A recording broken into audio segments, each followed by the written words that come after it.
Mungkin gini kali ya, kalau makna dari followership ini sebenarnya istilah followership ini pasti kan ada kaitannya follow dan leader ya. Pasti ada dua pihak itulah ya, follower dan leader gitu. Kalau saya ngelihat selama pengalaman karir saya ya, saya tuh sudah bekerja di 7 perusahaan ya kalau dihitung-hitung ya. Dari yang local research, kemudian perusahaan MLM, life insurance Kanada, life insurance-nya lokal dan Jepang, terus ada consumer financing Jepang gitu ya. Sekarang juga consumer financing Jepang.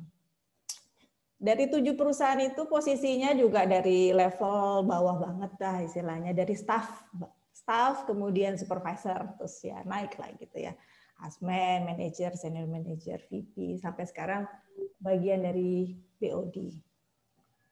Nah, kalau ngelihat followership itu harus dilihat dari konteks organisasi sih kalau saya bilang ya. Follower itu harus dalam konteks atau bagian dari organisasi. Jadi kita lagi nggak ngomongin follower sosial media. Kalau follower sosial media, kali followernya Pak Dudi lebih banyak dari saya. Gitu ya Pak. Jadi bukan hanya sekedar kita masalah follower di sosial media, kita follow seseorang gitu ya. Akun seseorang. Tapi kenapa pakai istilahnya sama gitu ya? Mungkin ada sifat yang mirip juga ya. Kalau follower yang baik itu kan dia berinteraksi dengan leadernya. Sama halnya dengan kalau di sosial media, kalau follower beneran itu dia berinteraksi. Jadi pasti dia berespon gitu ya. Kalau nggak berespon berarti itu followernya apa? Fake. Ya, itu fake follower, kali beli gitu ya. Kali itu followernya beli.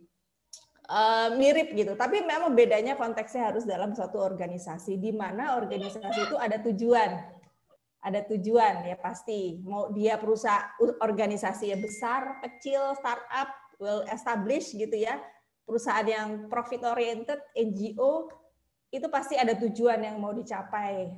Misalnya kalau perusahaannya pasti profit gitu ya, NGO mungkin masuk lebih ke efektivitas dari cost yang dia tuju gitu kan, dan sebagainya. Nah, apakah follower itu selalu given gitu ya? Saya ada dalam satu organisasi, ada strukturnya, atasan bawahan, wah ya udah apa adanya. Kalau saya lihat sih, maksudnya ya udah kalau saya posisinya posisinya bawahan, saya punya atasan A dan itu adalah leader saya followernya si A ini.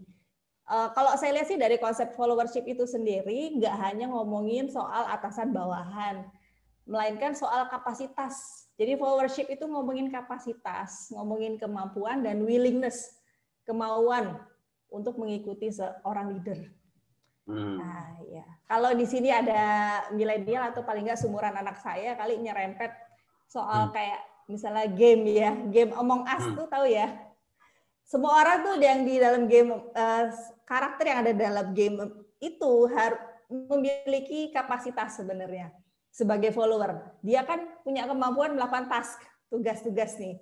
Tapi ada satu orang tuh yang dia bagus melakukan tugas-tugasnya, tapi dia bisa jadi berbahaya buat orang lain gitu kan. Nah, si imposter itu gitu yang dicari itu gitu kan. Si imposter inilah salah satu follower tapi negatif gitulah ya. Dia sanggup, dia mampu, tapi willingness untuk mencapai suatu tujuan organisasi atau leader itu ya kesampaian gitu, malah mungkin bertentangan. Kalau itu lucunya ya kalau saya ambil konteks lain ya, follower itu juga ada banyak gaya ya sebenarnya, dan saya yakin setiap orang itu juga pernah menjadi follower dimanapun posisi dia gitu. Entah dia ada staff, supervisor, manager, director pun dia masih follower. Bisa jadi dia juga follower untuk seorang leader ya di organisasi itu gitu. Lalu apakah kita follow satu leader dalam satu organisasi? Belum tentu. Bisa jadi dalam satu organisasi kita follow beberapa leader bersamaan atau bergantian atau beda level misalnya atau beda fungsi. Bisa jadi.